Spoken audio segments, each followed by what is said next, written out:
Chapter 2a, The chef discovers preservation by salt, pickling and smoking.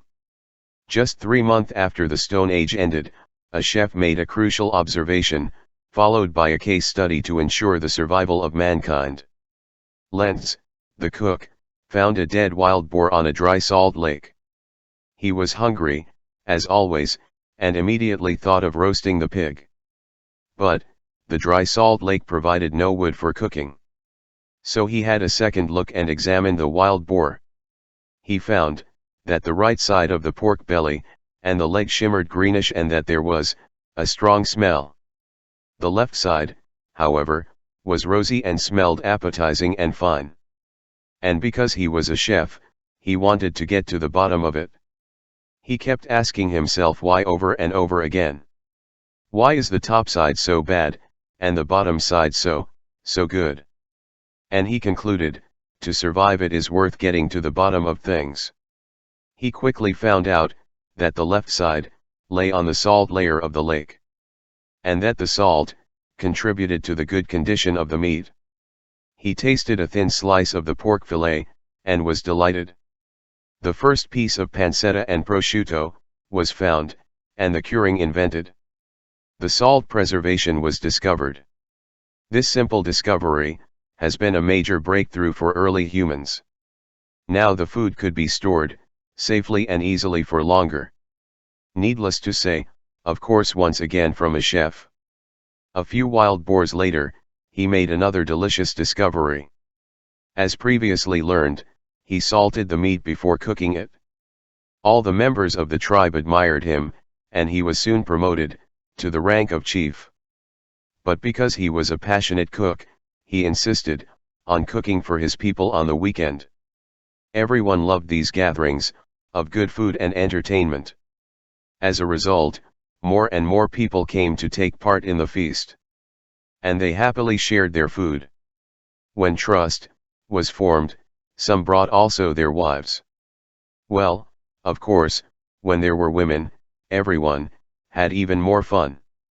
As a result, the birth rate of the well-nourished people went up quickly.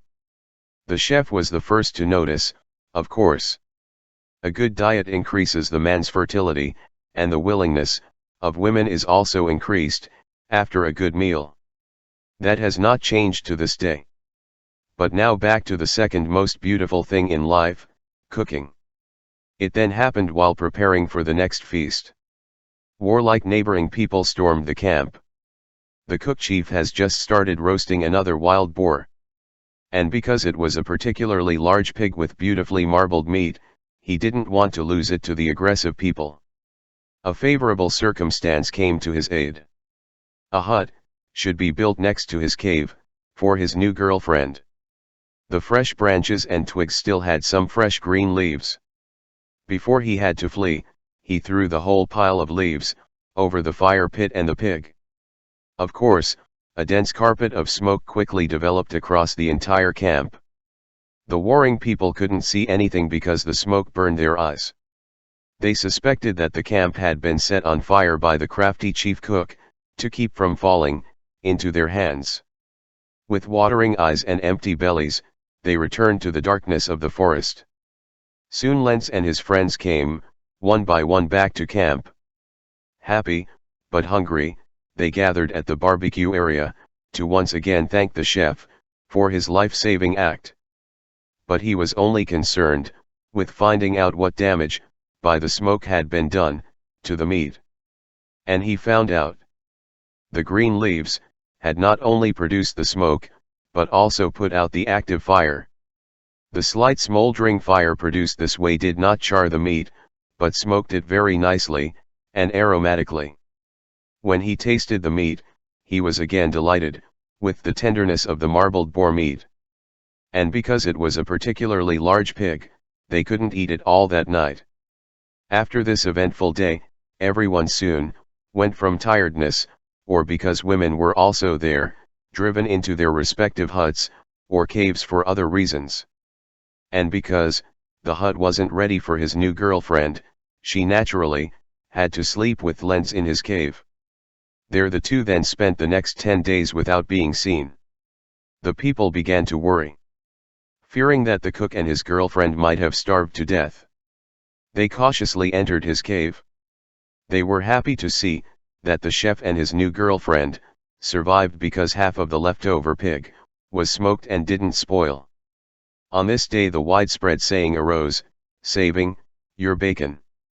And so Lenz the chef has made the second groundbreaking discovery: smoking. Salt and smoke. Preservation had been invented. Thanks to the cook, mankind could now travel longer distances, and later undertake sea voyages after another cook laid the foundations for shipbuilding. But more on that elsewhere. The conclusion. Before the bushfire, the hunters and gatherers always ate everything raw. Most of the food was therefore difficult to eat, and often indigestible. Lenz is now able to roast, grill, salt and smoke. This makes food easier to digest and provides the human body with more energy. In addition, the roasted, cured and smoked meat had a longer shelf life, and therefore they didn't have to hunt every day, no more. The primitive people now had more time for other things in life and more leisure hours to develop the human brain, to build up a sense of poetry and meaningful thinking, music and art. Over the next 2 million years, our colleagues refined the art of cooking. Many types of cuisine have evolved. Existing raw materials, the climate, the season, and the location, all had formed, and create, the biggest art form on this planet. Food. Chapter 2b, that, biggest art form on this planet is